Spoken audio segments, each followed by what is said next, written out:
He doesn't show the spring there, I guess, but we'll see that in our map in a moment. On the left is John Garstang, as I say. He excavated there in the 1930s. And Garstang didn't quite figure out the walls, the fortification walls. He was a little off in his dating.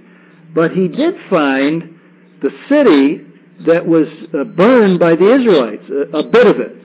There's not much left. Much of it is eroded away. But he found quite a large area of the city destroyed by the Israelites, and Garstang dated that destruction to 1400 B.C. And he had a very good basis for his dating, and I'll explain that a little bit more in a moment. That was good news, because that fits the biblical date of the conquest.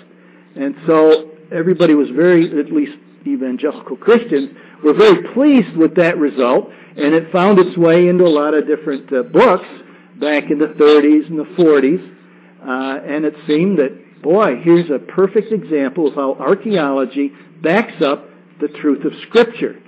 Well, then along comes Kathleen Kenyon, the gal that you see on the right. Both of these archaeologists, of course, are now dead.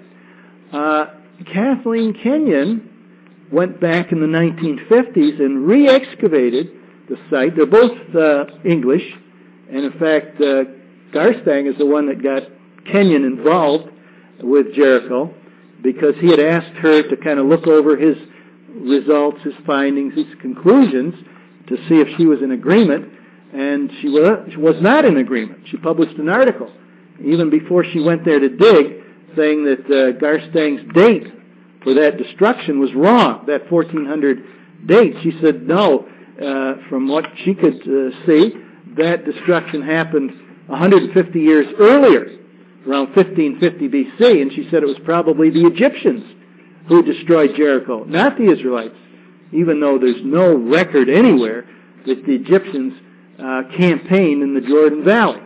But nevertheless, that was her claim.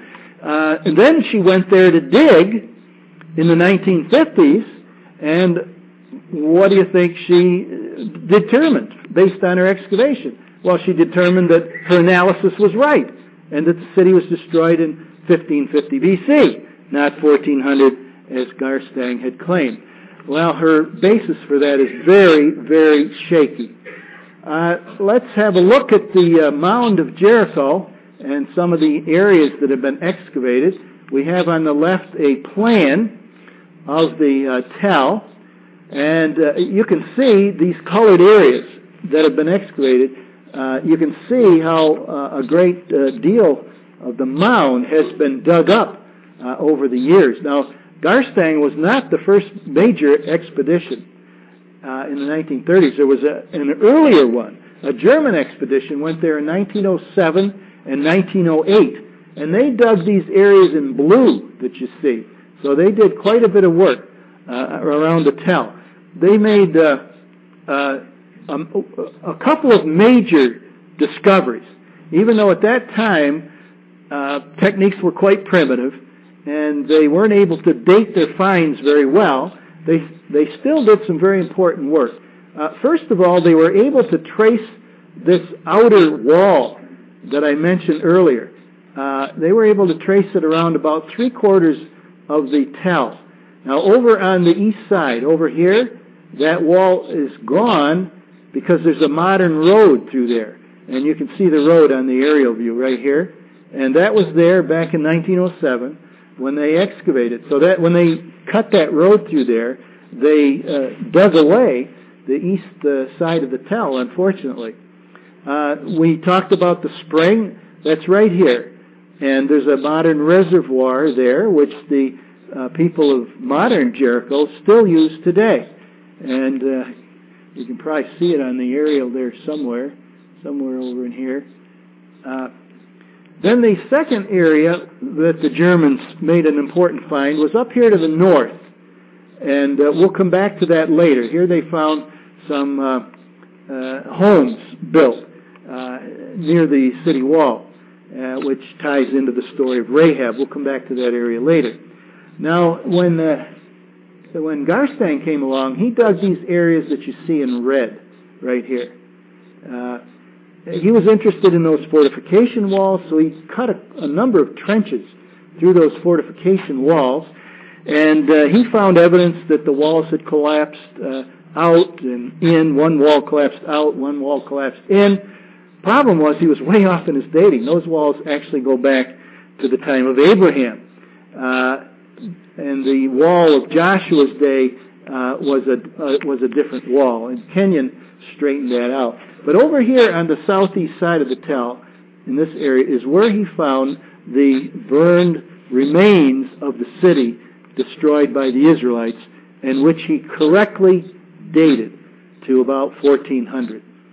Now, Kenyon came along in the 1950s, and she dug the areas you see in yellow. Okay? Again, she wanted to check out the fortification system, so she dug a trench on the north, one on the west, one on the south, to check out the fortifications. Now, probably some of you here have been to Israel and have visited Jericho. Has anybody visited Jericho? 1, 2, 3, 4. Yeah, quite a few. And when your guide took you to Jericho, what is the one thing he showed you?